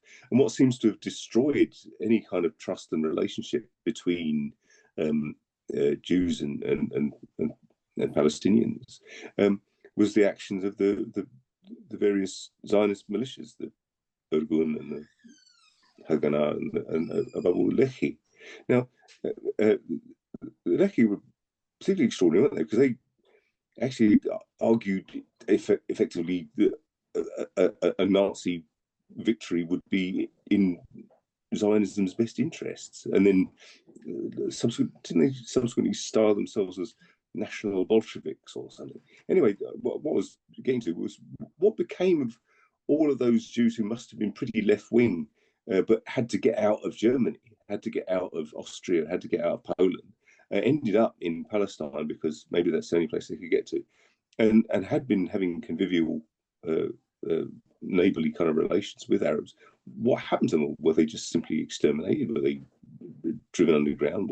What happened? I appreciate there's a whole sorry history as well of the Israeli Communist Party effectively having an ignoble role that they played in getting arms for the Zionists from Czechoslovakia and beyond. I just wondered what happened to all those wrong sort of Jews that were in Palestine at the time. Interesting.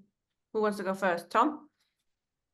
To me, the key issue is whether people go to Palestine or any other land as immigrants in the true sense of the word, or as usurpers. And the Zionist project required that they go not as immigrants in the true sense, but as usurpers of the land, the extra nationalization of the land. So with the exception of some people, and there were some people who fled Nazi Germany for various reasons, including the shenanigans of the Zionists, the only place they could get to was Palestine. And they were fine, but they nonetheless were in this system. Even a lot of the settlements where in theory they had amicable relationships, ultimately the labor was racialized, and ultimately Palestinians were uprooted, not overtly by being physically forced out, but because their only means of making a living were denied them. And this became quite violent as time went on. When I say violent, I mean that Jews who tried to, for example, hire non-Jews, so-called Arabs, tried to hire them, the Jews hiring the Arabs, would be attacked. Tony, I'm sure, has much to add to that. I covered this to some extent in a chapter in my own book on Zionism and socialism. I mean, just very briefly, the difference was between the first Aliyah, the wave of emigration from 1882 to 1904, which was a traditional capitalist colonial emigration, whereby the planters employed Arab labor. The land was brought up by the Palestine Colonization Association, which had been set up by, I think it was Baron Morris Hirsch, and then the Labour Zionist colonization of 1904 to 1914, which campaigned, as did the Histadrut later, for Jewish labor. And it was a campaign for Jewish labor, which meant an exclusion of Arab labor. That was the key point. So, for instance, the Histadrut, which was founded in 1920, the so-called trade union, consciously broke up the mixed Arab-Jewish trade union, the Rail Workers Union, because Ben-Gurion and the Labour Zionists set their face against joint Arab-Jewish working class unity. And this came out at the 1906 Pole Zion Conference, where those who came over, I mean, many of them did have socialist ideas, and who argued they should work with Arabs and campaign. And Ben-Gurion was adamantly opposed to this, because, of course, who was funding the settlements but Jewish capitalists abroad? And so the idea of waging class struggle was totally anathema. So he coined the slogan from class to nation. In other words, the class struggle was transmuted into a national struggle against the Arabs. And that was a key point, that Zionism was always fiercely anti-communist. And there were many struggles. I mean, there's the struggle of the Gedud Avodah, the work gangs in the 1920s, and some of the northern kibbutzim, which did believe in an Arab, I mean, some of them were anti-Zionist, and they were hounded out of Palestine, for example. And there's quite a bit of that in Zev Sternhal, who was a Holocaust survivor, a famous professor at the Hebrew University, his Founding Myths of Zionism. It's a book I actually recommend. It's the most detailed history of Labour Zionism in Palestine, which destroys a lot of the myths of the Labour Zionist movement. So anyone who's got time on their hands, it's a detailed book, but it's well worth reading. Fascinating, thank you. Duncan, you're next. No, just going back a bit, I was going to say something about the way in which religious Jewry, both observant and reformed, for a long time was hostile to Zionism. Mm. When you hear chief rabbis say that it's anti-Semitic to criticize Zionism, well, most of the earlier chief rabbis were anti-Semitic, because Zionism was perceived as a secular movement posing as an alternative focus for Jewish identity instead of Judaism. And today, I mean, there's small groups like the Natsure Carter who have their own passports, although they live in Jerusalem. But they represent really the earlier Jewish tradition in terms of not seeing Palestine as the colonization of Palestine as divine will, but rather as a kind of blasphemy because they're waiting for the Messiah to come to do that. Thank you. Because we're running a bit short of time, I'm going to ask Steve now in as well to ask his question, then you can reply to both. Thank you, Duncan. Good to hear. Thank you, Tom and Tony.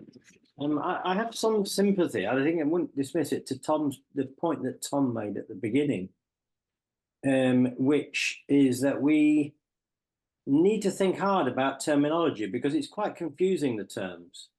Now, the question of whether we should use the word anti-Jewish as opposed to anti-Semitic, I think is worth a consideration. Because what we're trying to get over is to make it clear to people what we're talking about. Now, again, I don't have a definitive view on that, but I can see that we should not be closed to the idea of thinking in this ideological battle that's going over, the meaning of anti-Semitism, trying to get over to people what it really means as opposed to the misleading ways in which it's being put over. We have to think is what is the best terms, best words to describe that. So I am sympathetic to the point that Tom made. I'm not sure if it's right, by the way. I'm sympathetic to us thinking about it. I would also say that if you think about it, anti-Semitism meant hostility to Jews, but with the creation of the State of Israel after 1948, then they're trying to define hostility to Israel, as Israel is the collective Jew, as it were, that being hostile to Israel is therefore anti-Semitic. So they have, after 1948, changed the definition of anti-Semitism to mean something other than what we would have thought it was before the existence of the State of Israel. There's another term where the word Semite means is a kind of racial, a term for Arabs and Jews from the Middle East. So one might argue then that the term anti-Semitism meant hostility to Arabs, Palestinians.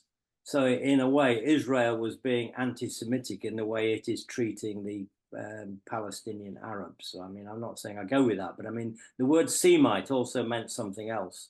Anyway, my other point, I think, is to also think about, which has come up, about the social function that rather than race or ethnicity. So the social function of anti-Semitism was coming from above by the ruling class, by those in power who want to divide the working class, want to divide the democratic movement, and that was the case in Tsarist Russia.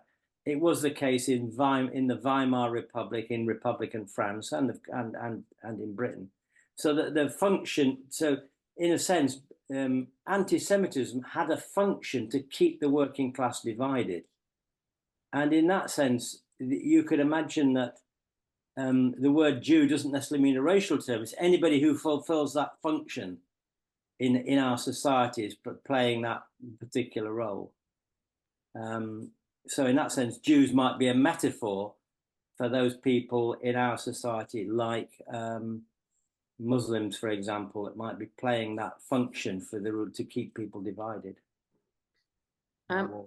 Quickly going to bring in Abraham as well, because he makes a really good point in the chat about the... I'd like to bring your attention to what I saw of the libertarian position, which has now adopted an anti-Zionist position, but uses it to blast the Jewish people as a whole and say that, oh, well, like Jewish people, like we're oppressed, yes, but now we know why. As if it was the Holocaust was the Jewish people's own fault. This is where it's going. And there has to be a discourse which blocks that, which takes the position of the Jewish people who are not Zionist and counterposes, majority of Jewish people who don't even live in the state of Israel, don't have a vote, are not responsible, for the supposed claim of that government to be a Jewish state and speaking on behalf of the Jewish people. Very essential point to be made. Thank you. Tom, you're muted. Tom. Who is saying this? I'm sorry, I didn't catch. Netanyahu claims to be speaking on behalf of all the Jewish people, of course. Right. But you said the libertarians, that's why. Yes, the libertarians are using, this, newly popular anti-Zionist position to blame the Jewish people for our own oppression and saying that this phenomenon of Zionism is characteristic of all Jewish people, But who which it is said, you not. say that we're Libertarian position, yes, which libertarians is very where? popular in the United States. In other words, Or you know, the the United Trump States? movement. Yeah, and elsewhere. Okay. Yeah. No, I confess I know nothing about that. I will look at that. Oh, yeah, it's very problematic. You know, anti-Zionism is not a virtue in and of itself. It depends on what kind of anti-Zionist position you're taking. Shall I bring in a few more questions from the floor, and then you could perhaps sum I it think up? we've got 3 at the moment. Should we deal with okay. those 3? Go on then. Yeah, go on. Otherwise, I'll forget them. I don't know about Tom. I don't agree with Abraham. I think anti-Zionism is quite clearly understood, and I don't think there are varieties other than religious anti-Zionism and secular anti-Zionism. But I think they're quite clear. And I take the position of the prophet Jeremiah. I castigate the Jewish people, those in the diaspora who don't speak out against Zionism, given that Zionism speaks in their name and claims them as its adherents, do also bear a culpability. I don't accept that. Well, you can't expect Jews in the diaspora or in outside Israel to necessarily condemn what Israel does. I say yes, you can do that, because when someone speaks in your name, you have a duty to say no, you don't. And that, to me, is the problem. As regards Duncan's point, I mean, I agree with it. When Zionism came on the scene, then all Jewish religious trends, from Reform to Orthodox, opposed it. In 1888, the famous Pittsburgh Declaration, the Reformed Jewry, said we are not a people. We are part of the nations amongst whom we live. And they were very much opposed, to Zionism. Today, of course, Reformed Jewry has fallen into the same traps in a sense. I can give you, when I say that Zionism is a form of Jewish anti-Semitism, was seen as that. I can quote Sir Samuel Montague, who was a Liberal MP in the beginning of the last century, later called Lord Swathling, and he wrote, "Is it not a suspicious fact that those who have no love for the Jews and those who are pronounced anti-Semites all seem to welcome the Zionist proposals and aspirations?" And that was the position of most people, especially Jewish workers and trade unionists, that everything the Zionists said echoed what the anti-Semites were saying. As regards Steve's point and this whole debate about anti-Semitism, look, if we were to coin the English language anew, then I agree, anti-Jewish hatred would be preferable. But everyone understands and knows the term anti-Semite. And unless we get into linguistic semantics, then I think we are stuck with what we have. And incidentally, there are no Semites. Wilhelm Marr got it wrong in 1879. Semitic referred to a linguistic category, not a racial category. He was simply wrong. Semites do not exist. But what has happened is, of course, Zionism has and is trying to redefine anti-Semitism as something which it is not. And that is what we have to oppose. I think it really is that simple. And you know, the man or the woman now on the Clapham omnibus, because that's the kind of test, the legal test of the reasonable person. If you ask them what is an anti-Semite, they'll tell you someone who doesn't like Jews. The Zionists have an uphill struggle. It's a ruling class narrative. Most people understand very clearly what anti-Semitism is and isn't. One quick pragmatic comment on, I think, what Steve had said regarding the comment that one hears often that, well, the Palestinians are also Semites. Now, I know that he was not proposing to say this, but I want to add that since I hear this a lot, I think we should never say this. At first, it was completely meaningless, and it's a complete distraction. It implies that if the Palestinians were not Semites, therefore what? again, I hear this so much on social media that Yeah, I wanted to put in my 2 cents against doing No, this. Absolutely, agree with that. absolutely Yeah. right. Yep, quite right. Okay, we've got 3 more people with a hand up. Are you both okay to? Yep, We're I'm running fine. over for 5 minutes or so. Yeah. Okay, we've got Cheryl first. If you could be quick, that'd be great. Yeah, it's just about the definition of a Jew, because can it really be described as a racial group? Because in terms of there are the Ashkenazi Jews, which I think, oh, does that mean white European Jews, Ashkenazis? And then there's the Mizrahi Jews, who I think are from the Middle East. And as we've discussed before in a seminar, there's a lot of racism against Mizrahi Jews from the Ashkenazi Jews. And like, if I wanted to go and live in Israel now, I mean, could I just turn to the Jewish faith and then go and live in Israel? So it's just a question about the definition of Jews as being a racial group. And what was the other thing I was going to say? I've forgotten. Oh, I was just going to say, like Netanyahu, for example, he's not even, he's a secular Jew, isn't he? I mean, he comes out with all these biblical comments, but he's actually a secular Jew. So what actually defines you as being Jewish? There's lots of people in Israel who were secular. I suppose, yeah, that was my question.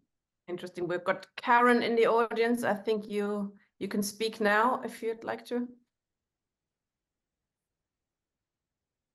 Karen? Oh, maybe it was a mistake. Okay, would you like to reply on that? And perhaps we can also use the last round as a summing up, if you want to, have a last few words on this really important session. Thank you, Cheryl. Well, there were 2 groups that viewed the Jews as a race, the Nazis and the Zionists. And of course, they are not. I'm against the whole concept of race anyway, but even in the way that race is used, obviously, no. As far as my final comment is just to reinforce what I've tried to argue, that the smear of anti-Semitism, the whole concept of anti-Semitism, we owe it to the liberation of the Palestinians, especially as citizens of the Western countries that are empowering this. We owe it to confront this head on, never to run away from it, because it is their Achilles heel if we turn it back on them and tell the truth. I thank you, and I'll turn this over to Tony. Thank you, Tom. Yeah, the question of what is a Jew has defeated more brilliant minds than my own, I have to say. I've had this discussion with Moshe Machaber, and I think we basically agree that the common denominator amongst Jews is religion. Zionism attempted to escape from that. It attempted to create a people like everyone else, in other words, just another nation. But because it was a settler colonial project, it wasn't able to do that. So in Israel, religion defines who is Jewish, but it's not a religious state. I mean, it may become so. There are those who are pushing for Jewish law to replace secular law, but it's not a religious state. But the question of who is a Jew is ultimately a religious question. And that is a contradiction in Israel, that half the population are Jewish first and half see themselves as Israeli first. So in the Israeli identity card, in the population registry, I mean, many people define themselves as Jewish on as a nationality, but then say none for religion. So there are many people who don't consider themselves Jewish on a religious basis. And I say, I mentioned that Palestinians are not allowed to convert because they are the indigenous population. If you could simply convert and join the master race, then very soon you wouldn't have any racial supremacy. So it is verboten. You can't do it. In that sense, I mean, being Jewish is a racial concept in Israel, but worldwide, being Jewish in the end means your attachment in some shape or form to the religion, whatever that connection is, and however different that is. I mean, I consider myself a Jewish atheist, for example, but I'm still Jewish. Maybe if it wasn't for Zionism or anti-Semitism, I wouldn't consider myself Jewish, but that is where I find myself. So I hope that is an answer. I was going to just, if I could share my screen again. Yes, actually it does work, doesn't it? I was just going to bring up this article, if you can see it, The Lost Palestinian Jews, from the Jerusalem Post. And it basically goes into that if anyone is the biological descendant of the ancient Hebrews, it's not the European settlers, it is the Palestinians. And there's quite a lot of stuff on that. So, I mean, that's why, I mean, this whole racial myth is really just a racial myth of the Jewish return to Palestine. Okay, thank you very much. The only other thing I would say, I'd like to advertise, there is a Holocaust Memorial Day meeting. I mean, we know how the Holocaust has been weaponized to justify genocide in Gaza, but we are, if you like, reclaiming the memory of the Holocaust. We have a meeting Saturday, 7 o'clock. You should be able to find details easily. I can try and dig up the registration if you like and put it in the chat. But Ilan Pappy will be speaking, Ronnie Kasriels from the ANC. There are 2 Jewish Holocaust survivors who are speaking, Gada Karmi, who's a Palestinian refugee from 1948. And lastly, I will be speaking. So it's a pretty good lineup, and I hope people will register and join for it, because it should be an interesting meeting. But thank you very much. Thank you both. The link and stuff was in the email I sent out. Sorry, Tom. All right. Yeah. Tom, did you want to say something? No. Great. It was a great session again. Thank you both very, very much. This is a subject that we all have to learn a lot about, because this issue will continue for some time, unfortunately. So it's really important that we understand what's going on there.